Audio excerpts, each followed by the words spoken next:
बहुत समय पहले की बात है। किसी स्थान पर एक महात्मा पर्णकुटी बनाकर निवास करते थे। महात्मा बहुत सीलवान, परम दयालु और निष्प्राही थे।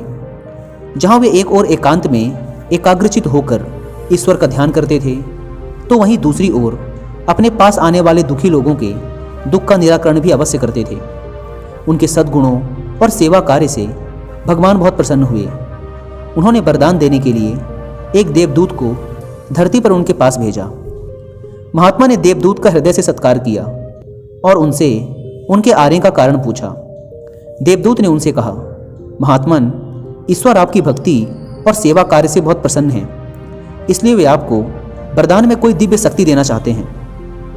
उन्होंने मुझे आपके पास यह पूछने के लिए भेजा है कि क्या आप लोगों को रोग मुक्त करने की शक्ति प्राप्त करना चाहेंगे? महात्मा ने विनम्रता से उत्तर दिया, हे देव, भगवान मुझ पर प्रसन्न हैं, यही मेरे लिए सबसे बड़ा वरदान है। मुझे कोई शक्ति नहीं चाहिए। मैं परमेश्वर के विधान में कोई हस्तक्षेप नहीं करना चाहता। जब महात्मा ने रोग मुक्त करने की शक्ति लेने से मना कर दिया, तो देवदूत ने उनसे कहा, तो आप दुष्टों को सद्मार्ग पर लाने की शक्ति ग्रहण करें। महात्मा ने पुनः यह कहकर विनम्रता से शक्ति लेने से मना कर दिया कि पापियों को सद्मार्ग पर लाना आप जैसे देवदूतों का काम है। देवदूत बड़े आश्चर्य में पड़ गए। उन्हें विश्वास नहीं हो रहा था कि महात्मा ने इन शक्तियों को लेने से मना कर दिया था। वे उनकी भक्ति भावना और अनासक्ति से बड़े प्रसन्न हुए। उन्होंने महात्मा से कहा, हे महात्मन, आपने तो मुझे बड़े संकट में डाल दिया है। ईश्वर की आज्ञा अनुसार मैं आपको कोई शक्ति दिए बिना वापस स्वर्ग नहीं लौट सकता। कृपया आप कोई शक्ति अवश्य स्वीकार कीजिए। महात्मा कुछ देर तक विचार मग्न रहे।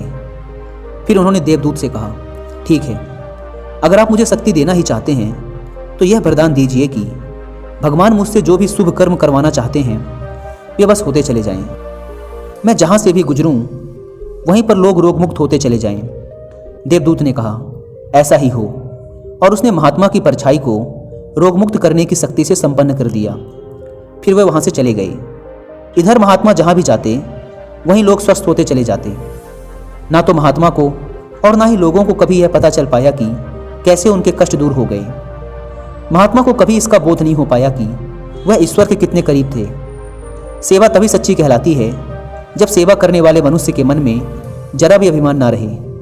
एक मशहूर कहावत है कि जब दान दिया जाए तो उसे इस तरह दिया जाए कि दूसरे हाथ को भी पता ना चले। अभिमानी रहते सेवा संभव नहीं है।